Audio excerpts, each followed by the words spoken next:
नमस्कार, मैं हूं आपके साथ मयंक। तो देखिए, पश्चिम बंगाल में ममता बनर्जी ने ऐलान कर दिया है कि वो किसी भी सूरत में इस्तीफा नहीं देंगी।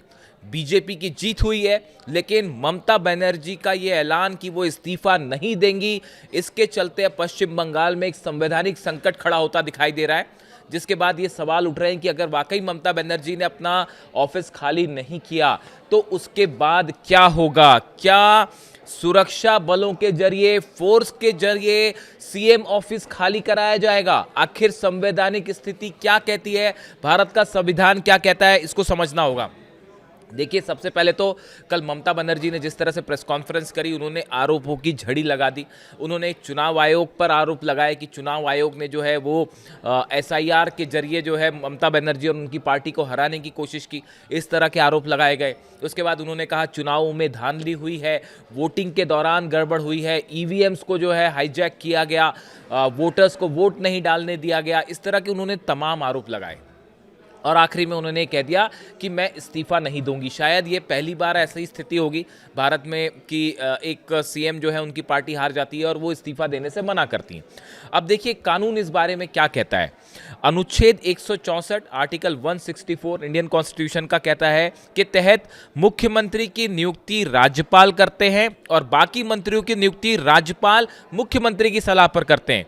यह अनुच्छेद स्पष्ट करता है कि मुख्यमंत्री और उनके मंत्री राज्यपाल के चाहने तक ही अपने पद पर बने रह सकते हैं। राज्यपाल मुख्यमंत्री को बर्खास्त कर सकते हैं। चूंकि मुख्यमंत्री राज्यपाल के प्रसाद पर्यंत पद पर होते हैं, इसलिए बहुमत खोने या चुनाव हारने के बाद इस्तीफा न देना संवैधानिक मशीनरी की विफलता माना जाता है और राज्यपाल उन्हें पद से हटा सकते हैं। यानी अगर ममता बनर्जी ने इस्तीफा नहीं दिया तो राज्यपाल, पश्चिम बंगाल के राज्यपाल एक आदेश के जरिए ममता बनर्जी को मुख्यमंत्री पद से हटा सकते हैं। देखिए, जो हालात हैं उसके मुताबिक ममता बस नई विधानसभा के गठन तक केयरटेकर मुख्यमंत्री के रूप में ही बनी रह सकती है।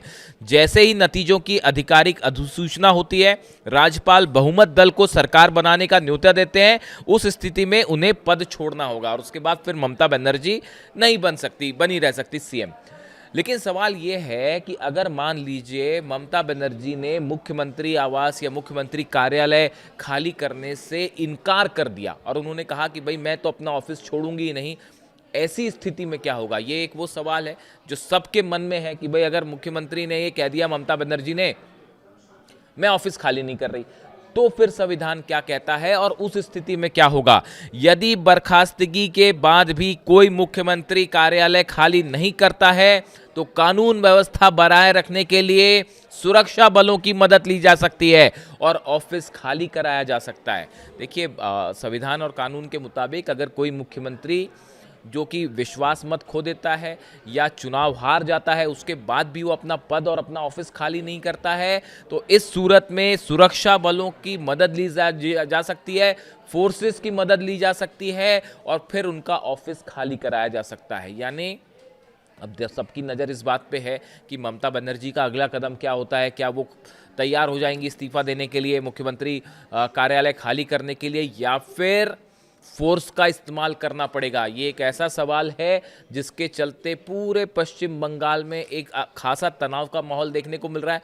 कई जगह से प्रदर्शन की भी खबरें, कोलकाता से लेकर मुर्शिदाबाद तक का बीती रात भी कई जगह से जो है वो छुटपुट हिंसा की खबरें आती रहीं। ऐसे हालात में अब सबकी नज़र इस बात पर है कि ममता बनर्जी का अगला कदम क्या होगा। हम आपको सुनाते हैं ममता बनर्जी ने कल क्या कहा था। पार्टी আমার সাথে আছে ভুল, আমরা আসামেও কালকে একটা সিট জিতেছি, তারপরে ওখানেও অত্যাচার করতে শুরু করেছে, সুস্মিতা দেব আমাকে জানালো। পরবর্তী স্ট্র্যাটেজি আমরা পার্টিতে বসে ঠিক করব। আপনারা টাইম টু টাইম জানতে পারবেন, চিন্তা কোনো কারণ নেই। কেন, কিসের জন্য? আমরা তো হারিয়ে নিয়ে যাব। হারলে আমি যদি শপথ দিতে যেতাম তাহলে আমি রেজিগনেশনটা করতাম। এখন তো কোয়েশ্চেন ডাজন্ট অ্যারাইজ। জোর করে দখল করে যদি কেউ মনে করে যে আমি কি রেজিগনেশন দিতে হবে, নো, নট দ্যাট।